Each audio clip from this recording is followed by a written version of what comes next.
এত সকাল সকাল গলায় গামছা দিয়ে আমি কোথায় যাচ্ছি বলো তো? আজ আমি যাব গঙ্গা স্নান করতে। গঙ্গা স্নান করে ওলা বেবি মায়ের কাছে যাব পুজো দিতে। সেই জন্য প্রথমে আমি এসেছি নিমাই তীর্থ ঘাটে গঙ্গা স্নান করতে। আর এই ঘাটটাকে কেন নিমাই তীর্থ বলা হয় বলো তো? এখানে নিমাই তীর্থ করতে এসেছিল, সেই জন্য এই ঘাটটার নাম নিমাই তীর্থ। প্রথমে আমি, মা, বৌদি, ভাইপো সবাই মিলে গঙ্গা স্নান করে নিলাম, তার সাথে আমাদের ঘোড়াগুলোকেও গঙ্গা স্নান করিয়ে নিলাম। তারপরে আমরা চলে গিয়েছিলাম ওলা বিবি মায়ের তলায় পুজো দিতে। আর এই পুজোটা কেন করে বলো তো? আমিও প্রথমে জানতাম না, কিন্তু তারপরে না আমার একবারও খুব পটি আর বমি হয়েছিল।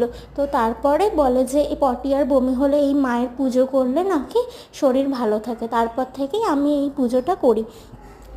আর আমার মতন কারা তোমরা এরকম পুজোর উপোস করো আমাকে কমেন্টে জানিও।